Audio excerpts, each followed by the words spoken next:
Continuando na aula passada, em que a gente iniciou o assunto funções inorgânicas, tá?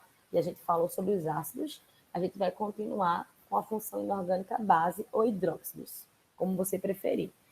E para iniciar as bases ou hidróxidos, que é uma das funções inorgânicas, a gente vai falar sobre o conceito de Arrhenius, certo? Segundo Arrhenius, toda substância que em solução aquosa, quando sofre dissociação iônica, libera como ânion apenas o íon OH-, a gente vai chamar de base ou de hidróxido. E como exemplo, a gente tem aqui o hidróxido de sódio, está nessa primeira linha. O hidróxido de sódio, quando eu coloco ele em água, tá, em solução aquosa, ele vai liberar o cátion Na+, e vai liberar o ânion OH-. E você pode identificar aqui, em todas essas equações químicas, ele sempre, em solução aquosa, essas substâncias, sempre vai liberar o ânion OH-. Então, quando eu identifico numa substância química essa hidroxila ou oxidrila OH, geralmente a gente vai identificar como uma base, certo? Ou seja, quando eu coloco em solução aquosa essa substância, vai liberar o ânion OH-, eu já identifico já como uma base. E as bases, elas também têm suas classificações, assim como os ácidos, tá bom? Quanto ao número de oxidrilas, a gente chama de monobase o quê? Quando na dissociação vai liberar apenas uma oxidrila ou hidroxila, assim como você preferir. Esse OH a gente chama de oxidrila ou hidroxila. Então, a gente vai ter as monobases, tá vendo? Só tem um OH e um OH. Aqui, Então, eu vou ter uma monobase. Já as de bases, como o próprio prefixo fala di, né? A gente tem a identificação aqui, de duas hidroxilas. Então, na dissociação, a molécula, quando ela libera duas oxidrilas em solução aquosa, a gente identifica como uma dibase. Então, aqui, dois OHs e dois OHs. Então, eu vou chamar de uma dibase, tá? Uma tribase, como o próprio nome diz, aqui eu tenho, três oxidrilas, tá? Então, eu vou identificar como uma tribase. Aqui, três oxidrilas e três oxidrilas. As tetrabases, como o próprio nome diz, tetra, 4, né? Então, eu vou ter a identificação de 4 oxidrilas, essas substâncias. Então, eu tenho uma tetrabase, beleza? Então, na dissociação, quando vai liberar 4 oxidrilas, eu chamo de tetrabase. Aí, aqui eu coloquei essa questãozinha para vocês já começarem a recapitular. Qual das espécies abaixo é uma base, gente? Eu falei para vocês que uma base a gente identifica geralmente quando tem esse OH, né? Essa hidroxila. Então, vem a ser a letra D, beleza? Aqui, HCN, que é o ácido cianídrico, que a gente tinha falado anteriormente, é um ácido. E aqui, HNO2, eu vou ter um ácido também, Inicia com esse H, inicia com esse H. Se sofre dissociação essas substâncias que iniciam com H, ele vai liberar como cátion, o único cátion, o H+. Então, eu vou identificar como um ácido, tá? Mas aí, nesse caso, ele perguntou qual das espécies abaixo é uma base. Então, eu identifico aqui essa letra D, que é esse hidróxido daí, tá? Quanto à força. A base, ela também é classificada quanto sua força. E aí, a gente tem as bases fortes. Como é que eu identifico uma base forte? Quando a oxidrila, tá? Ela se liga a um metal alcalino ou a um metal alcalino terroso.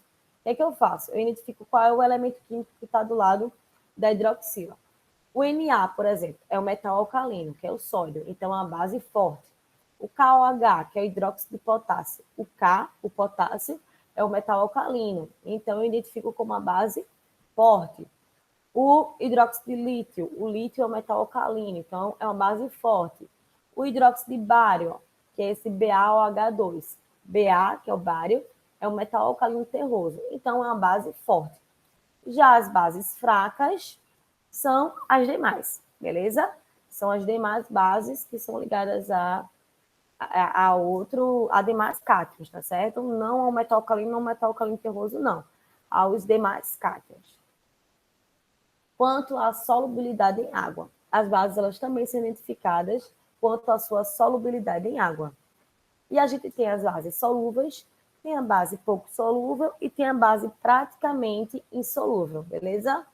As bases solúveis, como é que a gente consegue identificar? São as bases em que a oxidrila, ou seja, o OH, se liga a um metal alcalino ou o hidróxido de amônio. Por exemplo, hidróxido de sódio. Sódio, que é o Na, é o metal alcalino. O KOH, o K, que é o potássio, é o metal alcalino. O lítio, ele está ligado à oxidrila, ele é um metal alcalino. E ele também coloca aqui, ó, que uma base solúvel é o hidróxido de amônio, que é o NH4OH, certo? Então, essas são as bases solúveis. Todas as oxidrilas que são ligadas ao metal alcalino ou ao hidróxido de amônio. Já as bases pouco solúveis, gente, são as bases em que a oxidrila se liga ao metal alcalino terroso, beleza? São aqueles elementos do grupo 2, tá? E as praticamente insolúveis são as demais bases.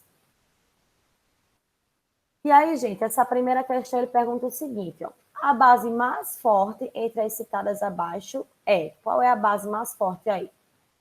A base mais forte, gente, ele colocou uma observação aqui pra gente. Entre as citadas abaixo é a que apresenta o metal alcalino, que é o KOH. O K, que é o potássio, ele é um metal alcalino. Então, a base forte são as bases que são ligadas aos metais alcalinos, certo? Propriedades das bases. A base, ela tem um sabor cáustico, certo? Adstringente, beleza? Sobre a condutibilidade elétrica. Como é que eu vejo a condutibilidade elétrica de uma base? Em solução, ela conduz corrente elétrica. Então, se eu pego uma base e coloco em solução aquosa, ela vai conduzir corrente elétrica. E qual é a ação dos indicadores numa base? Se eu tenho um indicador, a fenolftaleína, e eu pingo em uma determinada base, eu vou ter uma coloração diferente, que no caso, uma coloração rosa, né? Já o azul de bromotimol, quando eu pingo uma base, eu não vou ter nenhuma alteração da coloração dessa base, certo? E sobre a nomenclatura dessas bases, gente. O cátion, ele forma uma única base, beleza? Hidróxido de sódio, hidróxido de lítio, hidróxido de amônio. Então, eu vou ter o hidróxido de cálcio. Então, a nomenclatura da base ela é bastante simples. Eu pego o nome hidróxido, coloco di e coloco o nome do cátion, tá? É uma das bases mais importantes no nosso cotidiano, é uma questãozinha aí. Ó. Uma das bases mais importantes do nosso cotidiano é a soda cáustica, que possui fórmula e nome respectivamente iguais a. Quem não ouviu, vou comprar soda cáustica para limpar esse banheiro que está sujo, né? Às vezes a gente vê algumas pessoas falando isso, né, que trabalham com higienização. A soda cáustica ela tem esse poder de limpeza, né, pesada.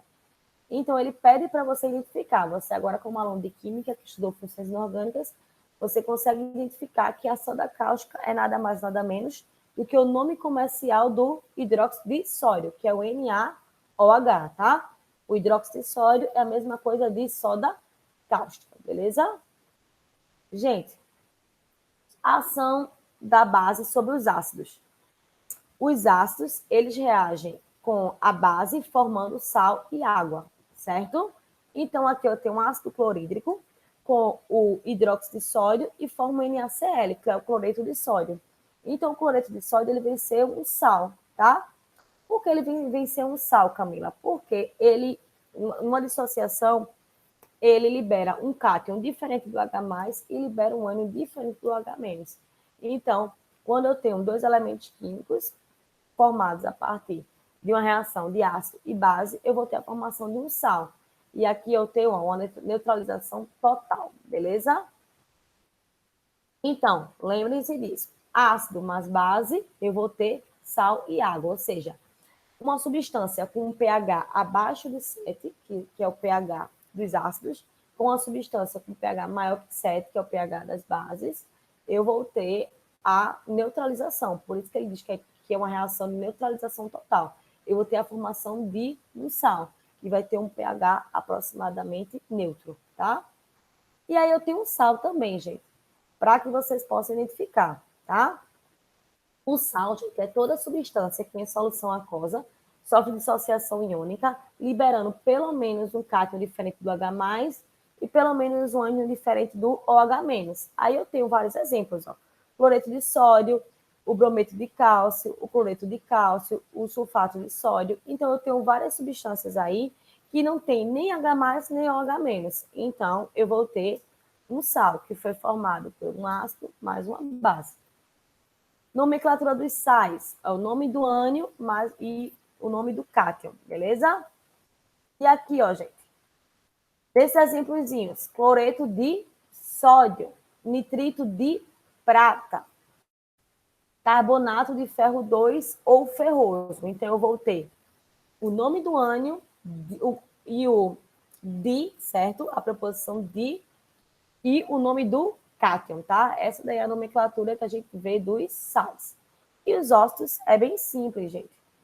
Os óxidos, ele é todo composto binário oxigenado, sendo o oxigênio o elemento mais eletronegativo. Então, é bem interessante a gente conseguir identificar os óxidos nas nossas funções inorgânicas, tá bom? Quando a gente vê aí, ó, todo composto binário, que o oxigênio é o elemento mais eletronegativo, eu tenho um óxido. E aí, gente, a gente finaliza as funções inorgânicas, a gente se encontra nas nossas aulas síncronas e realiza um exercício. Muito obrigada.